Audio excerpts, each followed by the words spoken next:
It's beauty that captures the attention and it's personality that captures the heart. इसलिए बेहद ज़रूरी है कि आप अपनी खूबसूरती का रखें ख्याल और बचें मेकअप के साइड इफ़ेक्ट से। अब कैसे बचें वो बताएंगी हमारी मेकअप एक्सपर्ट और वो है हमारी रजनी दुग्गल जी। आइए इनका वेलकम करते हैं। Hello Rajni ji, welcome to the show. Hello Rajni ji, कहा जाता है कि अगर मेकअप खरीदने में या मेकअप लगाने में अगर हम थोड़ी सी भी लापरवाही बरतते हैं तो कई तरह की प्रॉब्लम्स फेस करनी पड़ सकती हैं। बिल्कुल। कौन कौन सी प्रॉब्लम्स होती हैं वो?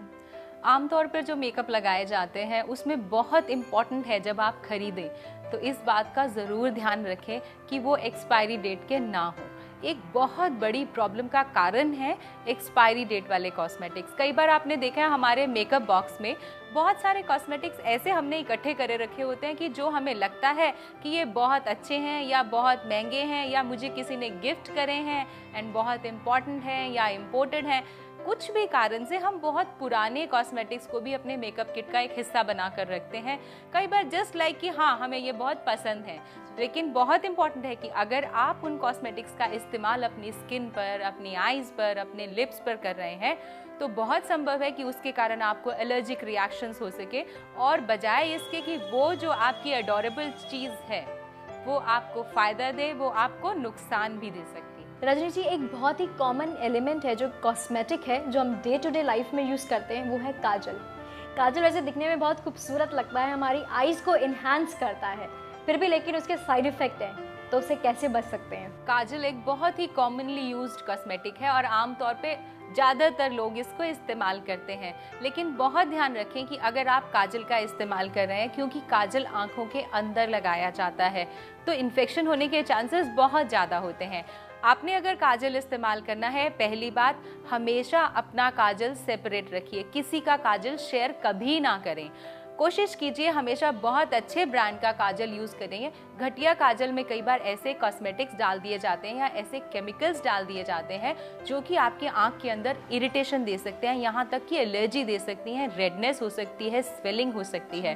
वैसे बहुत अच्छा रहेगा अगर आप काजल इस्तेमाल कर रहे हैं तो होममेड काजल लगाएं। जी, नेक्स्ट जो कॉस्मेटिक होता है जिसे हम यूज़ करते हैं बहुत ज़्यादा, वो है लिपस्टिक। लिपस्टिक बहुत ज़्यादा हार्मफुल हो सकती है अगर हम उसे ब्रांडेड यूज़ नहीं करते, क्योंकि हम कुछ भी खाते हैं तो वो अंदर चली जाती है और वो हमें नुकसान देती है, तो हम उससे कैसे बच सकते हैं? बहुत अच्छा क्वेश्चन है। लिपस्टिक क्योंकि हमारे डे टू डे वेयर में बहुत इस्तेमाल होती है, कुछ टिप्स का खास ध्यान रखें। अगर आपके होंठ फटे हुए हैं या बहुत ड्राई हैं, उसके ऊपर से स्किन चैप हो रही है, तो आपने जो लिपस्टिक इस्तेमाल करनी है उसमें एक्स्ट्रा ऑयल होना चाहिए जो कि होंठों को हाइड्रेट कर सके, उसकी नमी बरकरार रख सके।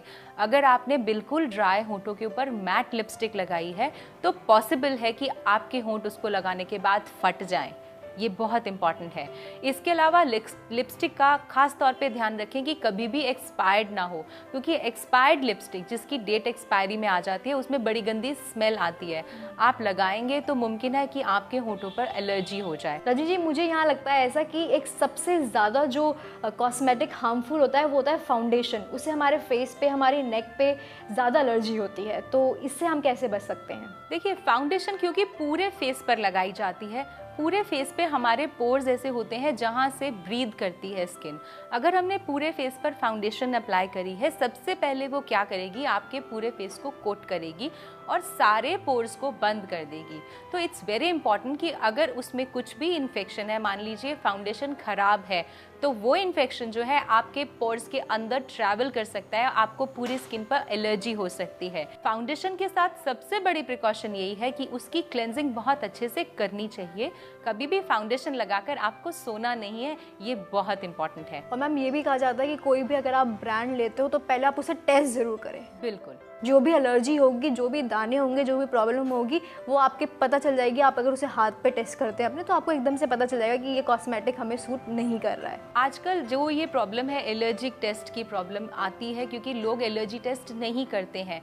आप अगर लॉन्ग टर्म तक कॉस्मेटिक्स यूज़ कर रहे हैं तो उस कॉस्मेटिक को अपनी हैबिट में लेने से पहले आप अपने कलाई के इनर एरिया में पैच टेस्ट करके ज़रूर चेक कर लीजिए कि वो कॉस्मेटिक आपको सूट कर रहा है कि नहीं कर रहा है।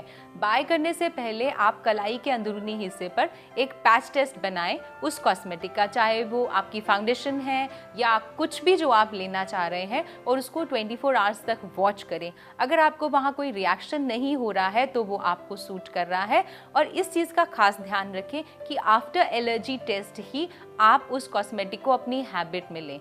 तो आज हम सबने जाना कि अपनी खूबसूरती को आप कैसे रख सकती हैं बरकरार और कैसे बच सकती हैं मेकअप के साइड इफ़ेक्ट से। हम फिर मिलेंगे, तब तक के लिए you take care and keep smiling.